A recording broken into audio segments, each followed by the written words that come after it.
Commissioner Willard, if you would please address that $1.5 billion figure. We've heard that a lot.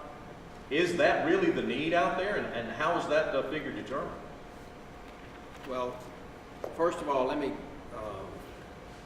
I am Woody Willard. I live in Spartanburg. I'm a real estate appraiser and I'm a real estate broker. That's what I do for a living. That's how I pay my bills. Last February, I was appointed by the Spartanburg and Greenville County delegation to serve on the commission for 4 years. My pay is zero, okay? So it's been implied by a lot of people in the state, oh, well, you work for the DOT, you get paid by the DOT. No, it is a voluntary board, and there are 7 members that are selected by the delegations throughout the state, and then there's 1 that is selected by the governor at large.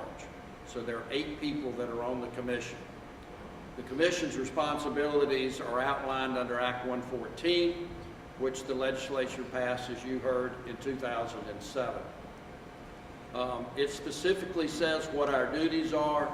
A lot of them are oversight, and I assure you that your commission is not running the DOT. We are setting policy, and we're sitting as any board of directors would, and we're sitting up and we're overseeing the policy and the direction, and we're okaying the funding.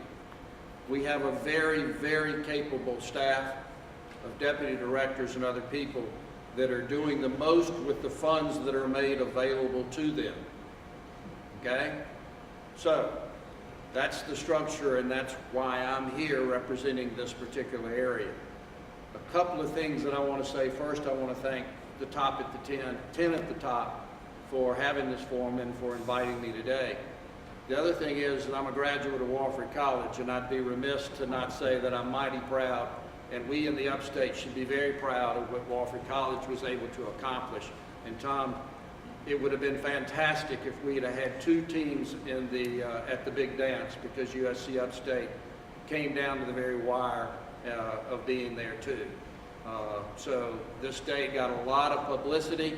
The upstate got a lot of publicity and stuff that you can't buy, and I'm mighty proud of them, and as we all should be. I also want to acknowledge the people that are up here. I'm not against them. Everybody that's in the legislature has their job. To me, I'm not a politician, but over the last year I've learned a lot about what goes on, and I'm telling you, herding cats, or it's going to be easier than what they do. When you've got, you know, as many people that are down there with the A-type personalities, and everybody's got the right choice and trying to come together, it is a miracle that a lot of things are accomplished, but they are, and it's vented out, and I think that we all agree that we are better off for the things that do finally make it through. If it was easy to get through, it probably wouldn't be appreciated as much, and it may not be the best choice or the best thing. Now get back to what we were talking about today, which is funding. There's been a lot of talk about the structure of the DOT. To me, structure is nothing more than power. That's a power issue. That is an issue that politicians are playing to deal with power. It's not going to pave your road. It's not going to fix your pothole. Okay? It's going to decide as to who's responsible and who we can point a finger to. So dealing with the structure is dealing with the power issue. The funding issue is what will happen as far as getting roads and bridges and congestion and maintenance fixed in South Carolina. And Tom asked me to talk about the $1.47 billion. There was a multimodal transportation study, and to get the road systems in South Carolina to all good and create a congestion that we can live with and maintain our roads in good position, in good shape, considering the growth that this state should have over the next 29 years, it talks about $1.47 billion. Now, how do you get there? You can get there in as many ways as you can imagine. You can take $100 and ask you, how do you get to $100? And there are thousands of ways to get to $100, just as there would be to get to the 1.47. And what's good, though, is this year is the legislature has tackled that job, and they've come up with plans to finally do some additional funding.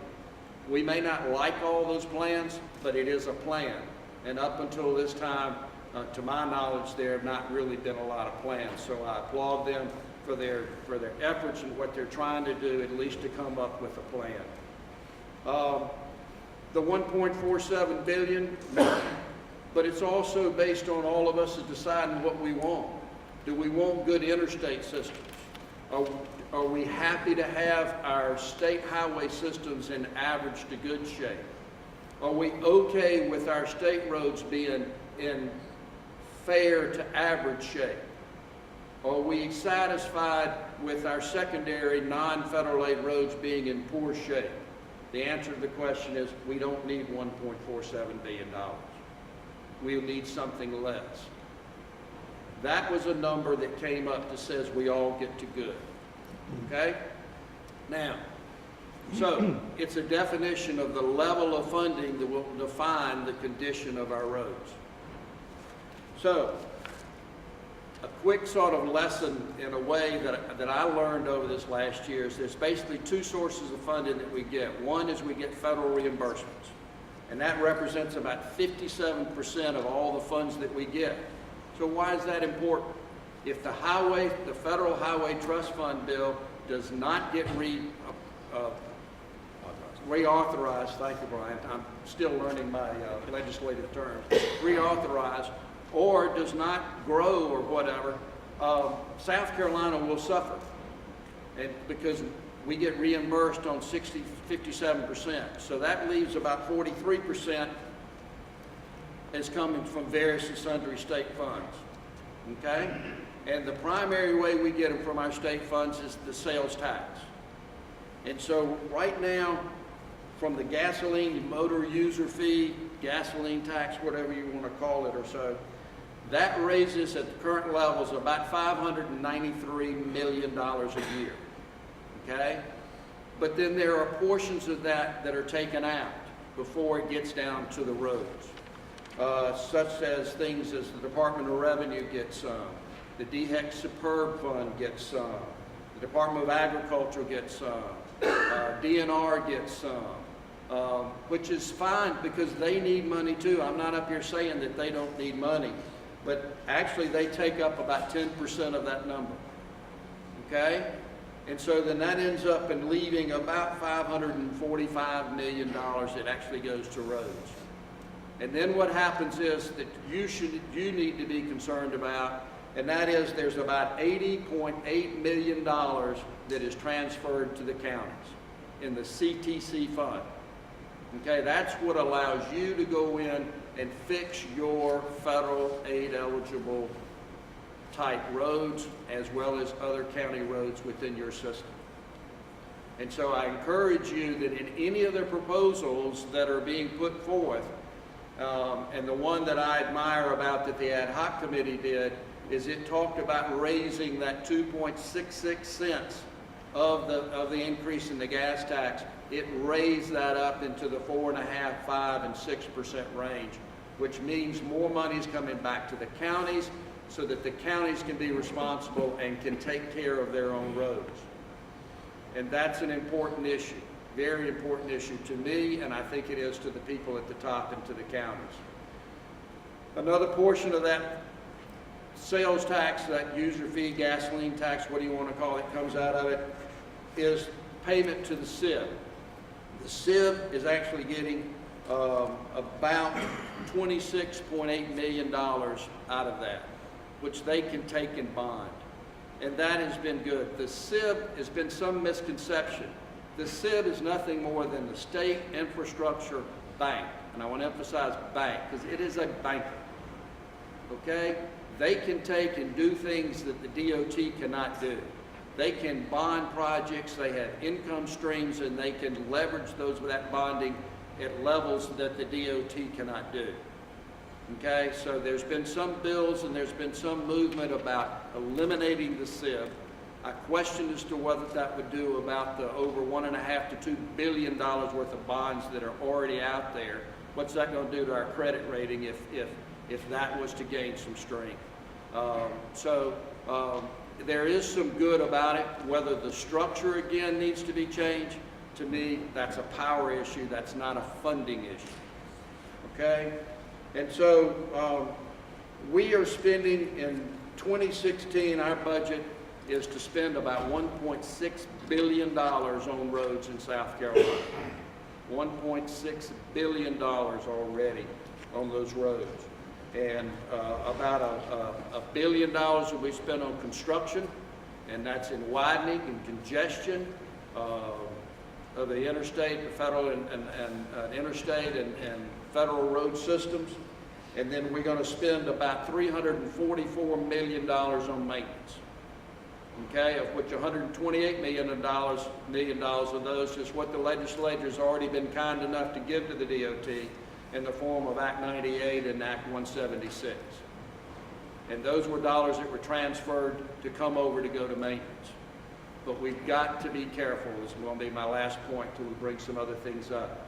Because the county roads, or not the county roads, but the state roads that are in the counties, that represent 20,000 miles of roads in the state, only 7% of the traveling public travel over. All of you are in business. Where do you spend your money? Where 93% of the people are located and your customers are, or where 7% of your customers are? That's why some of these roads need to go back to the counties. The county can effectively do a better job of maintaining and taking care of those. And my last point in the open comment is, some of you have talked about you're against devolution. Devolution is the returning back of roads.